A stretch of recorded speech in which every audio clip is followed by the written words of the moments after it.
오늘 새벽에는 신명기 24장 10절에서 22절의 말씀으로 우리에게 주시는 하나님의 말씀에 함께 은혜 받기 원합니다. 하나님은 이스라엘 백성들을 택하시고 구원하시고 그들을 구별하여 주셨습니다. 이제 이스라엘 백성들은 하나님의 자녀가 되고 하나님의 백성들로서 구별된 거룩한 백성으로서의 삶을 살아가는데, 오늘 하나님은 이스라엘 나라 그 공동체가 이런 나라가 되게 만드십니다. 그것은 바로 이웃을 돌아보며 가난한 자들을 살피는 그와 같은 나라가 되게 만드십니다. 10절의 말씀에 보니 내 이웃에게 무엇을 구워줄 때에 너는 그의 집에 들어가서 전당물을 취하지 말고 너는 밖에 서 있고 내게 꾸는 자가 전당물을 밖으로 가지고 나와서 내게 줄 것이며 라고 말씀합니다.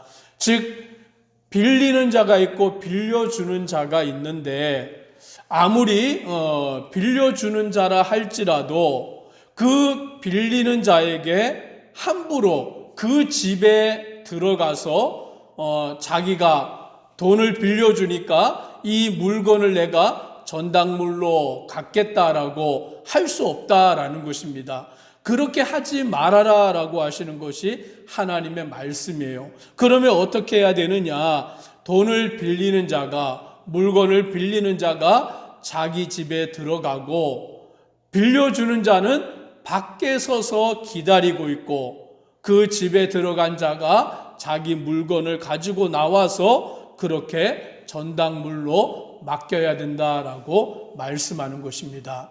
즉, 그 사람의 사생활을 보호해 주어야 한다라는 것이죠.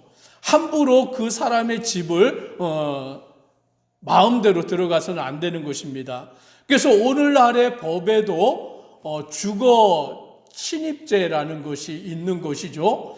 남의 집에 허락을 받지 아니하고 함부로 그 사람의 집에 들어가면 그것은 죄가 되어서 고발당하게 되고 그렇게 처벌을 받게 되는 것입니다. 그래서 아무리 빌려주는 자라 할지라도 그 빌리는 사람의 집을 함부로 들어가서는 안 된다라고 하나님이 그것을 정해 놓으심으로 빌리는 자의 입장에서 오늘 그의 사생활을 존중하게 하시는 것을 보게 되는 것입니다.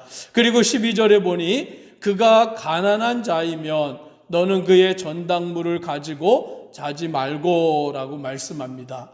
그것을 빌려서 전당물을 맡기는 자가 있는데, 그 사람이 가난한 자라면 그의 전당물을 어떻게 해야 되느냐? 13절에 이렇게 말씀합니다. 같이 한번 읽겠습니다. 해질 때에 그 전당물을 반드시 그에게 돌려줄 것이라.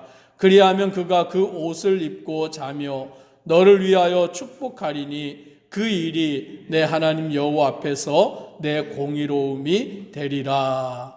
여기서 그가 가난하다라는 것은 그에게 있는 것이 옷밖에 없는 거예요. 이스라엘 나라는 낮에는 40도 50도 육박하는 더위 속에 무덥지만 밤이 되면 기온이 뚝 떨어져서 서늘해지고 추워진다는 것입니다. 그래서 이스라엘 사회에는 겉옷이 매우 중요한데, 낮에는 그 더위에 햇빛을 피해주는 것이 되고, 밤에는 추위 가운데 그 사람의 생명을 지켜주는 것이 바로 그 옷의 역할인 것입니다.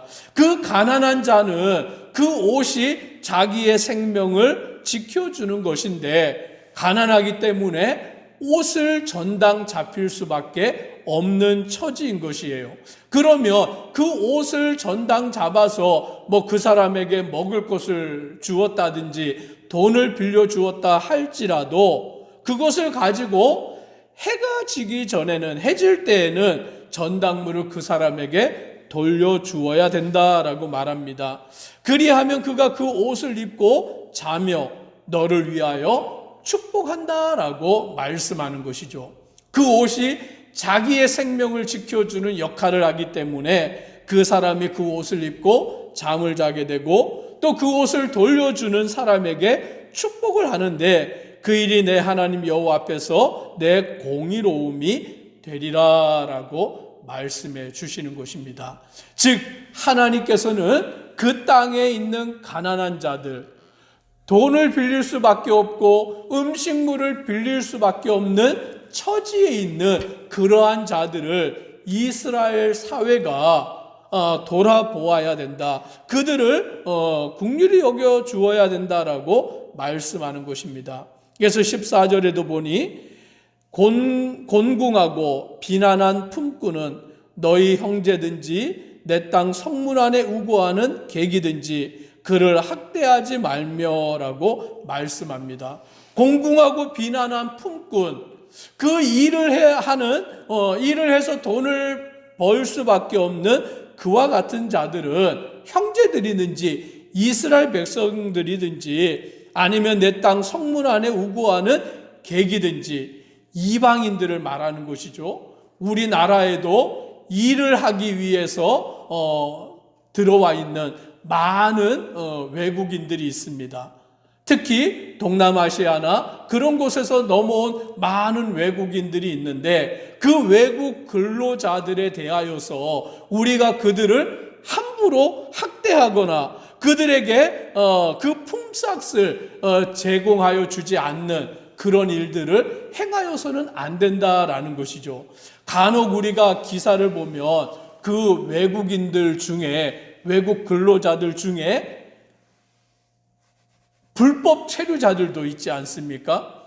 또는 그 외국 근로자들 중에 법적으로 보호를 받지 못하는 그런 사람들이 있지 않습니까? 그러면 그것을 악용해서 그 사람들에게 임금을 제대로 지불하지 아니하는 악덕 그 사업주들도 있고 그들의 것을 갈취해가는 그러한 브로커들도 있고 그런 사람들이 있는 것을 보게 됩니다. 오늘 하나님은 그렇게 하지 말아라 라는 거예요.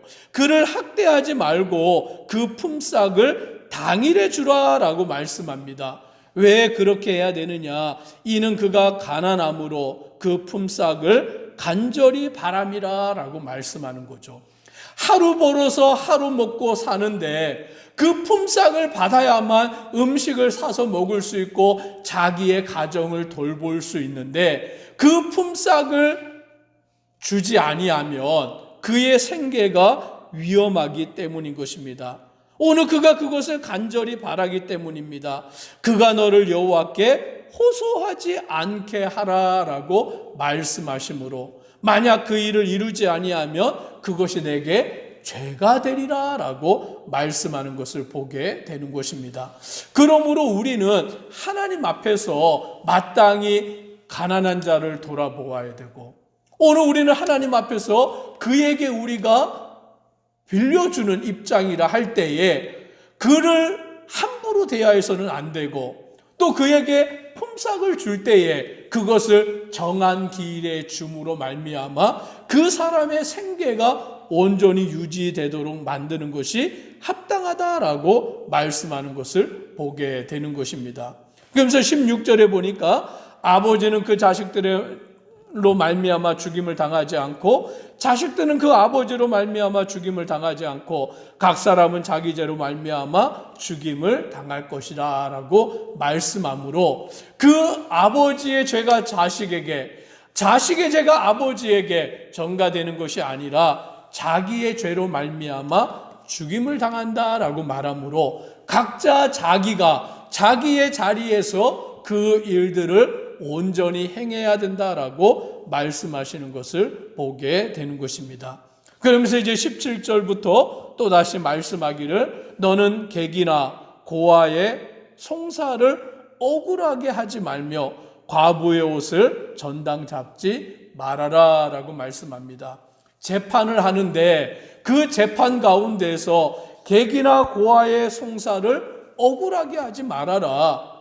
가진 것이 많고 힘이 센 자에게 유리하게 판결을 내리고 가진 것이 없고 정말 힘이 없는 자에게는 불공평하게 판결을 내리는 그러한 재판은 하나님이 기뻐하시는 재판이 아니다라고 말씀하는 것이죠. 공정하게 재판하는 것, 모두가 공정하게 판결을 받을 수 있는 그러한 재판이 이루어져야 되고, 과부의 옷은 그의 전부가 되기 때문에 그 옷을 전당 잡지 말아라 라고 말씀합니다. 왜 그래야 되느냐? 18절 같이 읽습니다. 너는 애굽에서 종되었던 일과 내 하나님 여호와께서 너를 거기서 속량하신 것을 기억하라. 이러므로 내가 내게 이 일을 행하라 명령하노라. 즉 이스라엘 백성들도 애굽에서 종으로서 400년 동안 살았기 때문입니다. 종으로서 400년 동안 살 때 애굽에서 그들이 고난을 당하였고 말할 수 없는 고통 가운데 살았기 때문입니다. 그 처지를 누구보다 자기들이 잘 아는 것이죠. 자기들의 삶 가운데서 그것을 겪었기 때문인 것입니다. 그리고 여호와 하나님께서 그들을 그 종되었던 곳에서 그들을 속량하시는, 값을 치르고 그들을 구원하여 주셨기 때문에 그 일을 기억하라. 하나님께서 우리에게 그 은혜를 베풀어 주셨고, 우리도 애굽에서 종된 그 처지에 놓였던 자들이니 그 일을 우리는 잊지 말고 기억해야 된다라고 말씀합니다. 그러면서 19절에 보면 세 가지, 밭에서 곡식을 벨 때에 한 뭇을 밭에 잊어버렸거든. 여기서 말하는 뭇은 곡식단을 말하는 거예요. 추수하고 그 곡식을 단으로 묶어 놓았는데 그것을 만약에 한 단을 잊어버리고 가져오지 않았으면 다시 가서 그걸 가져오지 말아라라는 거예요. 왜냐하면 그곳에 있는 나그네, 고아, 과부를 위해서 내버려 두라라고 말씀하는 것이죠. 감람나무를 떨고 나면 그 가지를 살피지 마라. 아직 떨지 아니야. 아직 그 다 따지 아니한 것이 있지 아니한가 살피지 말아라. 왜냐하면 그곳에 있는 객과 고아와 과부가 그것을 따서 먹을 수 있게 남겨두라는 것이죠. 포도원의 포도를 딴 후에도 남은 것을 다 따지 말아라. 왜냐하면 그곳에 있는 고아와 과부를 위해서 남겨두라라는 것이 하나님의 명령인 것입니다. 즉 우리의 삶 가운데서 우리가 먹고 입고 우리의 생계를 위해서 그 생활을 영위하고 남는 것이 있다면 그 남는 것은 가난한 자를 위해서, 연약한 자를 위해서 흘려보낼 수 있어야 된다라는 거예요. 지금 사회의 문제가 무엇입니까? 빈익부익부. 즉 가진 자는 더 많은 것을 가지게 되고 없는 것은 더 없게 되는 그런 사회 속에서 이 사회가 그 빈부의 격차가 커져버리니까 없는 자들이, 가난한 자들이 자꾸 불평이 나오게 되는 거예요. 그래서 사회에서는 그것을 해소하기 위해서 정부 차원에서 자꾸 가난한 자들, 없는 자들, 사회 속에서 그러한 자들을 돌보는 그런 역할을 하지만 나라가, 정부가 그 일을 다 할 수 없다 보니까 결국에는 가진 자들이, 힘 있는 자들이 연약한 자들을 돌아보아야 하는 것입니다. 그 일을 누가 해야 되느냐? 바로 교회가 해야 되는 일이고 예수 그리스도를 믿는 우리들이 해야 되는 일이다라는 것을 오늘 말씀을 통하여 깨닫게 되는 것입니다. 하나님은 이스라엘 나라가 하나님의 나라, 하나님의 백성들로서 온전히 하나님의 거룩함을 이루어 살아가기를 원하시고 이스라엘 사회 가운데 가난한 자들, 고아나 과부나 객이나 그런 자들을 보호할 것을 하나님이 명하고 계시는 것입니다. 오늘 우리 사회 가운데서도 가난한 자들이 반드시 있습니다. 고아나 과부나 그런 이방인들이나 연약한 자들이 있는데 오늘 교회가, 오늘 우리 먼저 믿는 믿음의 성도들이 그들을 돌아보고 더불어 함께 살아가는 하나님의 나라로 만들어가는 우리의 모습 되기를 주의 이름으로 축복합니다. 기도드리겠습니다.